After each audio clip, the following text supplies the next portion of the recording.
one two three ในខាងក្រៅ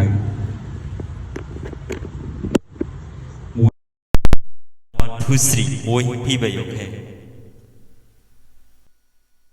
អូខេ one two three 1 2 3 one two three ឬក៏យើងមួលអានេះយើងស្ដីអានេះឡើង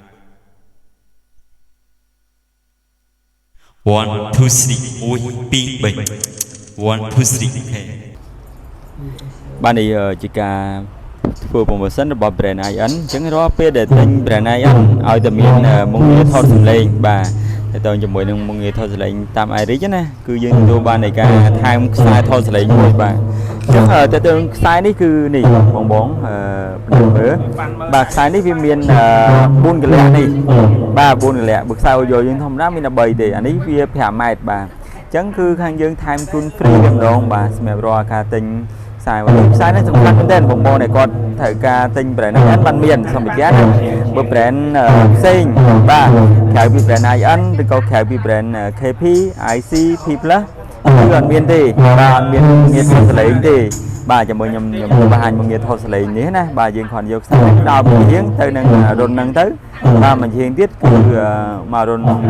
ទូរស័ព្ទយើងទៅបាទហ្នឹងថតច្បាស់ល្អមែនទែនបងណាគាត់ធ្លាប់ចូលក្នុង page បងជុំលីណូបាទតារាចម្រៀងអង្គមាសបាទបងចូលទៅគឺគាត់ប្រើតាមរយៈនេះបាទគាត់ប្រើ P+ បាទមុខងារដូចជាមួយនឹង IN ដែរគាត់ថតសម្លេងចេញមកច្បាស់ល្អមែនទែនបាទនេះបាទបាទនេះបាទនេះ iRig បងមី iRig ជាមាន Blim iRig iRig មាន Blim iRig បាទដូចជាមានបាទនេះអូខេនេះបាទអានេះគឺ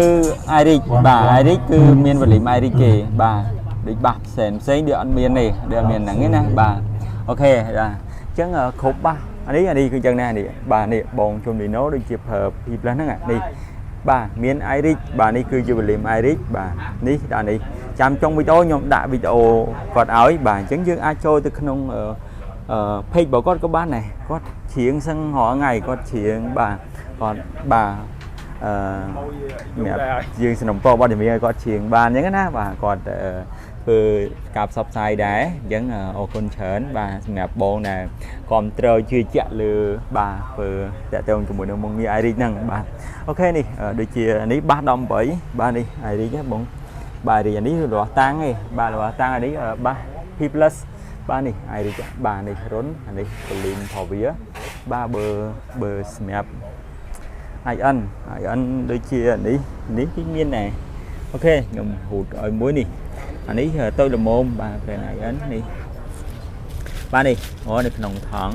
បាទនេះគឺ Blim iRig ហ៎បងនេះគេដាក់ iRig Blim បាទនេះរុនផងវាបាទរុនផងវាណានេះ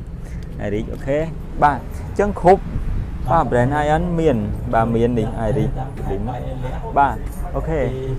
មែនតើបាទនេះ Power 7ណាបាទនេះiRig Blim iRig បាទមានខ្សែមែនតើបាទសូមគោរពជំរាបសួរនេះអ្នកណាយីអាកោនេះiRig បាទអញ្ចឹងយើងទិញIN ឲ្យថាមានមុខងារ iRig ហ្នឹងគឺបាទយើងទទួលបាននៃការថែមជូននៅខ្សែថតសម្លេងមួយបាទអត់លេចខ្លាំងមែនទេបាទនេះគឺភ្ញៀវគាត់សុំតែអរគុណច្រើនបាទសូមបិទបាយតម្លៃ